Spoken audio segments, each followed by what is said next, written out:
Welcome to Histology. March the 15th, 1937. A writer dies alone in Providence, Rhode Island, penniless, obscure, and unpublished in any significant book. His name, H.P. Lovecraft. He spent his final years in agony, weakened by cancer, malnourished, sending letters to friends as his own ideas tormented him. His stories, scattered in cheap pulp magazines, were viewed as the odd creations of a strange man. No one recognized his name. His tales barely covered his expenses. Yet his words would not be forgotten. Lovecraft never saw his work move beyond obscurity. He died thinking he was a failure, but the stories he left would not vanish. Decades later, his words were rediscovered, expanded, and whispered like sacred texts. A mythos formed, spreading, evolving, and securing a place in the darkest parts of fiction. In time, it became far more horrifying than simple tales. Mythologies usually offer order. They describe creation, give meaning to suffering, and promise either salvation or punishment. Even the cruelest gods fit mortals into a greater plan. But this mythos does not. It provides no comfort, no cosmic justice, no redemption. Its gods are neither benevolent nor wrathful. They are vast, blind, and indifferent. The horrors they bring are not meant to punish. They teach nothing. They are simply unavoidable. Most myths center on gods who create, rule, or destroy. Even chaotic deities make their presence known in the world. In Lovecraft's mythos, however, the universe does not guide or notice us. There is no grand will, just an uncaring immensity. The old ones do not reign. They merely exist. They do not seek power, nor do they seek to destroy. Humanity is neither their foe nor their servant. To them, we are less than dust. They do not acknowledge us, do not remember us. We are a brief ripple in the void, gone before it's observed. Still, some search for truth. In most myths, wisdom is rewarded. Seeking knowledge leads to enlightenment, to new heights, to greater might. But in Lovecraft's world, knowledge is the true threat. The deeper you look into reality, the more you unravel. The truth is too vast, too foreign, too beyond us. And the human mind, far too small to hold it. The Necronomicon is not a gift, it is a death knell. Its readers do not find power. They surrender to something far worse. Cultists lose their humanity. Scholars lose their sanity.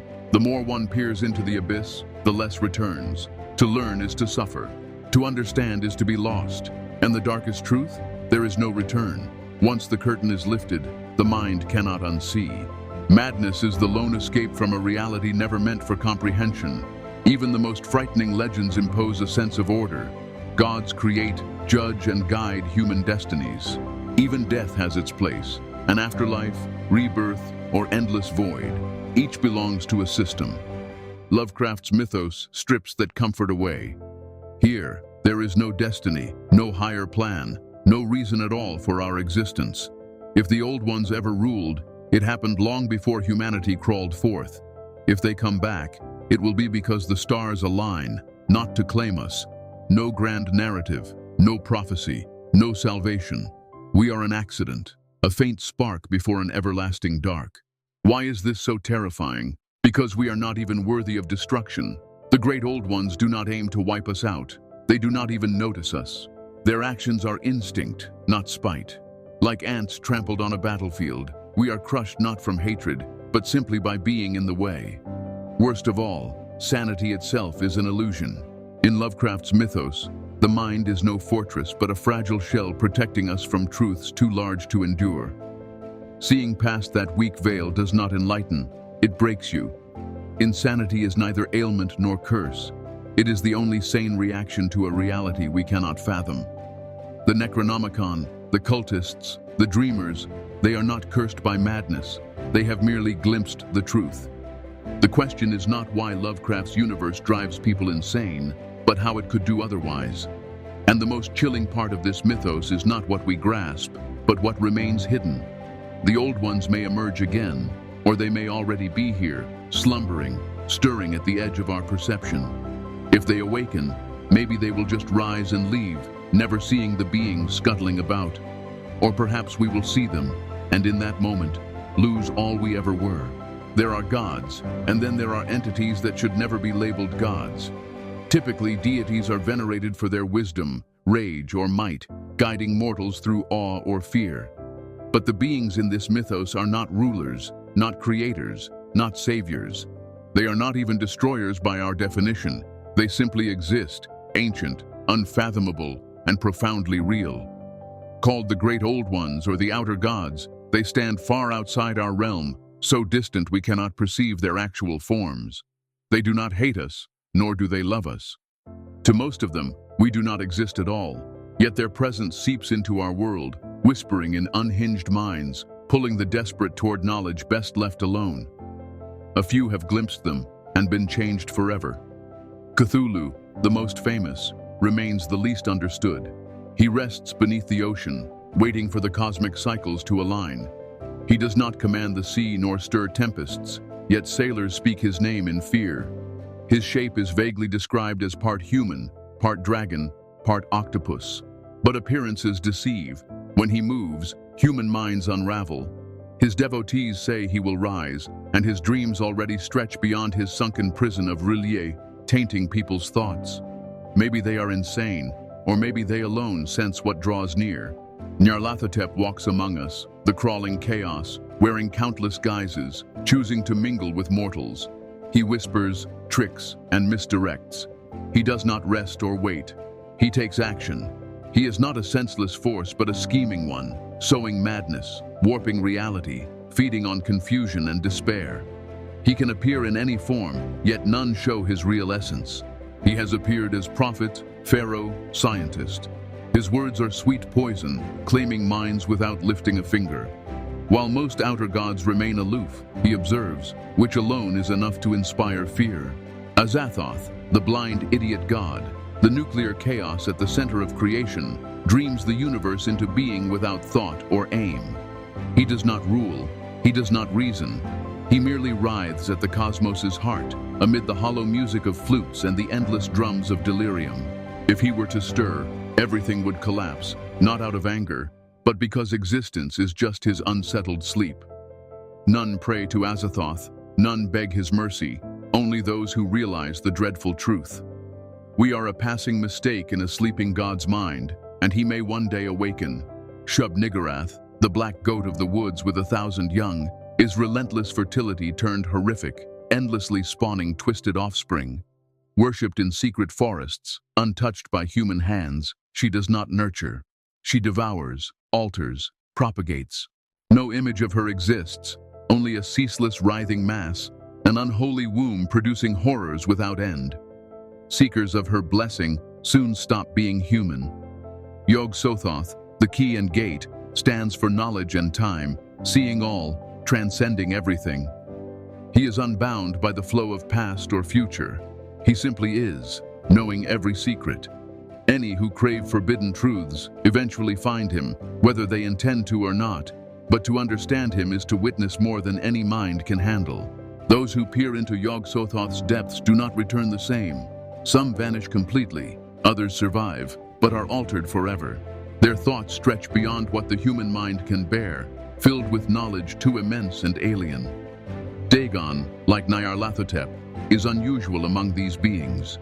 While most remain distant, he and humanity interact.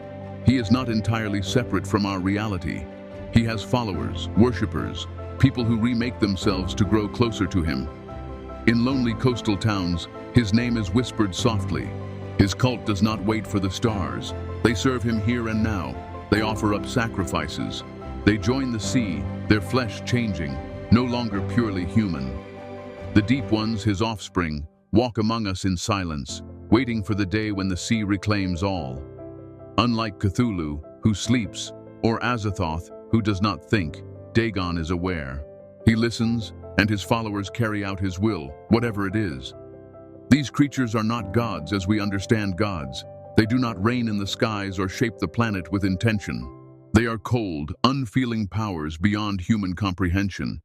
Yet some worship them, speaking their names in darkness, waiting for the hour when the veil will tear away, when the stars align, when the ancient ones rise again. And these are only a few. Others remain unnamed, their impact hidden under forgotten ruins, some lost in realms beyond time, some mentioned only in rare, forbidden volumes, beings beings whose very names are too lethal to uncover. That is Lovecraft's true horror.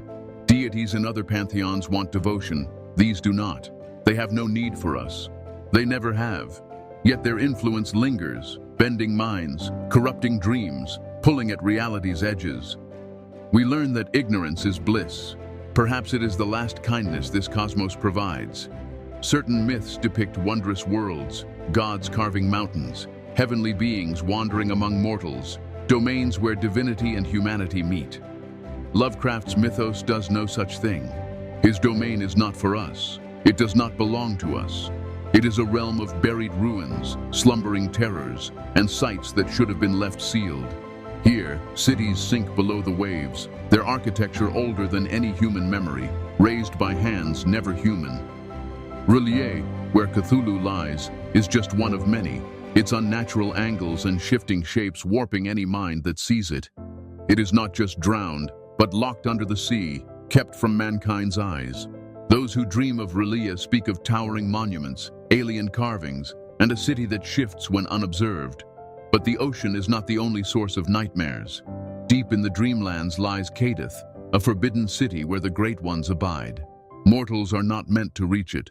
Those who try either vanish or return with nothing but nightmares. It is carved from black stone, older than our species, older than time. If it exists at all, it could hold the universe's secrets, or be the end of anyone who finds it. Under drifting sands, the ruins of Erim, the city of pillars, remind us of human pride. Its past extends beyond recorded history, hinted at in secret texts, and dreaded by anyone who knows what once dwelled there. Some say its inhabitants disappeared without a trace. Others suspect something ancient still lurks beneath the dunes. Now only rubble remains. Or perhaps something waits, calling to those foolish enough to respond. Worse yet, some places are even more unnatural. There are realms that reject normal physics, where time collapses and distances twist. The plateau of Leng is neither here nor there, not entirely of this world or any other. Some say unseen beings move there, slipping between planes beyond logic or time. Others insist it's a fragment of another reality left behind. The few who claim to have walked Leng speak of hideous temples, inhuman priests, and the constant feeling of being watched. And then there are the dreamlands, which the sleeping mind can enter. But these dreams are not safe. Humans may stumble into realms no mind should see. Some never awaken. Others return incomplete. Their visions remain, eroding their sanity. The line between sleep and waking is thin, and in Lovecraft's realm, even dreams can open the wrong door. The dreamlands have peculiar cities, shores lit by moonlight, and black seas that stretch forever. But things swim in those depths, watching, sometimes following dreamers back to the real world. Yet our own reality is just as treacherous. In other mythologies, the world has shape, purpose, and order.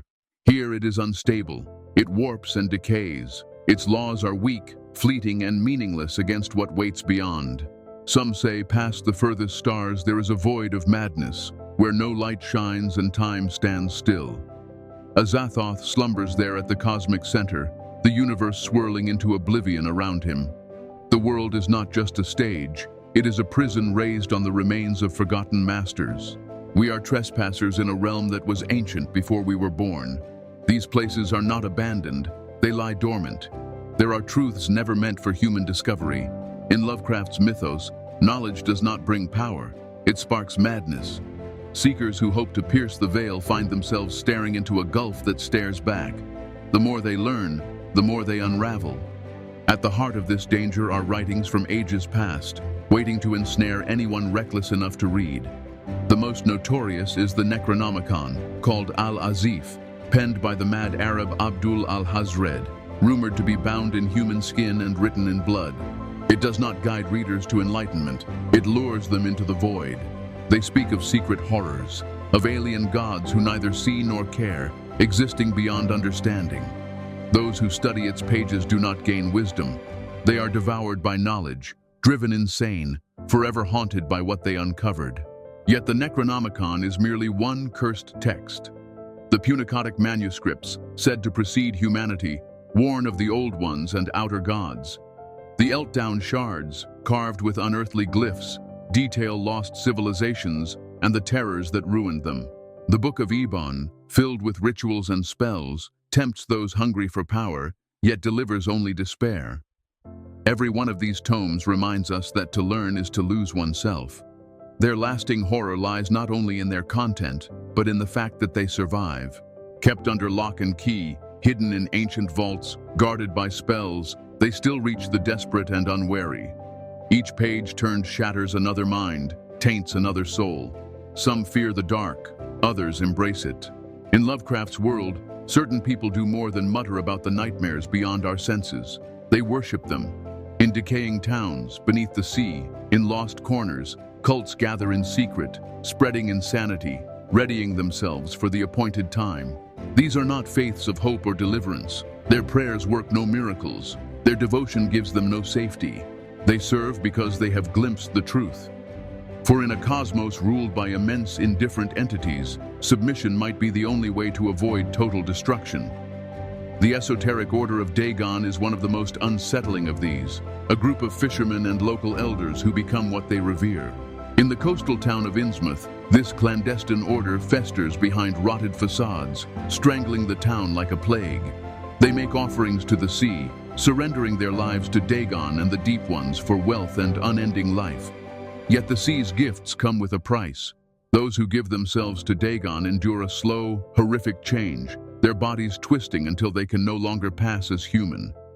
Eventually, they disappear into the depths, leaving deserted houses and whispered warnings for anyone who stumbles into Innsmouth. Meanwhile, the cult of Cthulhu is spread across distant realms, hidden in wild jungles and the ruins of vanished societies. Unlike Dagon's adherents, they do not seek to transform or gain blessings. Their deity dozes in a sunken city, his dreams flowing through time, shaping the thoughts of anyone who listens. They believe the stars will someday align, and he will awaken, forever altering the world. They never wonder if they'll share in that return or be devoured by it.